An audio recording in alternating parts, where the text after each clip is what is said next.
O Concello da Pobra fortalece os servizos de atención á muller coa posta en marcha dun servizo de atención psicolóxica a mulleres en situación de vulnerabilidade. Tamén veñen de ampliar o servizo madruga ao Colexio Pilar Maestú Sierra. O Concello da Pobra do Caramiñal vende por en marcha un novo servizo de apoio á muller. Trátase do Servizo de Apoio Psicolóxico para mulleres en situacións de vulnerabilidade e menores. Nos 2 meses que leva en funcionamento, se ofreceu axuda a 10 persoas. Ahora mismo estamos apostando por algo que era unha carencia que viñamos notando xa dende hai moito tempo, que é o servizo de psicoloxía para atención a mulleres con vulnerables. Hasta o de agora viñamos utilizando ese servizo a través do Colexio de Psicoloxía, que é un servizo gratuito que dan o Colexio de Psicólogos e Psicólogas, pero que solamente atendía a casos concretos onde hai unha denuncia previa. Polo tanto, hai unha porcentaxe importante de mulleres que non podían ser atendidas dese xeito. E por iso que a partir de hai xa 2 meses empezou a funcionar unha psicóloga, un servicio de psicoloxía que está pagado polo Concello e que xa forma parte do equipo de igualdade que temos funcionando. Chámase a nosa psicóloga Beatriz Guerra e xa desde que empezou leva bastantes casos atendidos, a necesidade era importante. A encargada do servizo que se oferta aos luns e mércores de 4 a 9 no CAF da Pobra é a psicóloga Beatriz Guerra.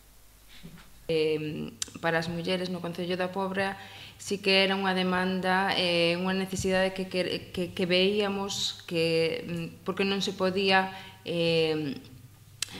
suplementar co servizo de psicoloxía que tiña o servizo de psicólogos, porque ese servizo de psicoloxía só é para mulleres víctimas de violencia de xénero que teñan unha denuncia previa ou que fagamos un informe.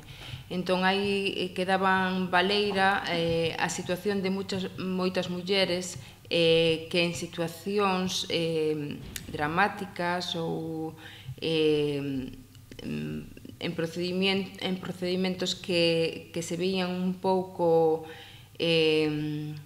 afectadas, como separacións, divorcios, procedimentos de garda e custodia dos fillos, necesitaban recuperar esas fortalezas para poder seguir adiante. A posta en marcha deste servizo ven a suplir unha carencia existente no municipio. Como dicía María, fai o servicio de asesoramento legal e moitas mulleres ainda non fixeron denuncia, o mellor ainda non están preparadas psicolóxicamente para denunciar e hai unhas consecuencias negativas tanto nelas como nos seus fillos que require atención psicolóxica.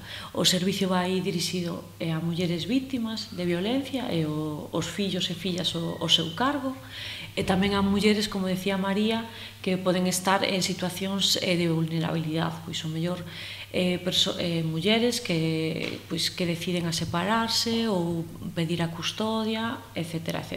Necesitan ese reforzo, non? Porque moitas veces hai que asesoralas, acompañalas, orientalas nun proceso que non chega con un servicio externo. O traballo coordinado é fundamental para saber a que procesos se van a enfrentar, porque Por outra banda, dende o Concello baixo a xestión das AMPAs, amplíase o servizo de madrugadores ao Centro Escolar Pilar Maestú, que ven a unirse así ao CEI Salustiano Reieiras e ao Colexio Fernández Varela, que xa o viñan ofrecendo. Os escolares que o precisen poderán así ser recibidos no centro escolar ata 1h30 antes do inicio das clases. O alcalde da Pobra destacou o gran traballo que se está a realizar dende a Concellería de Servizos Sociais e Igualdade. Realmente, un traballo da Concelleira para intentar conseguir este servicio que é difícil porque as leis nos limitan moitísimo, senón igual utilizaríamos outro camiño, se podemos contratar libremente o Concello, pero non podemos facelo, por iso requerimos unha contratación externa, recurrimos a unha contratación externa, pero senón dotaríamos todavía mellor este servicio do que está. Dende que chegamos ao goberno, xa o dixo Charo, pero se incrementaron moitísimo as horas de asesoría xurídica e ora chega a psicóloga que é tan necesaria e que non é máis que un chanzo máis para chegar a dar un servicio cada día máis completo de atención ás mulleres na nosa vila. E xa que estamos, pois aproveito para darles parabéns a nosa asesora xurídica. Para realizar a inscripción no servizo Madruga poden dirixirse ás AMPAs de cada centro escolar.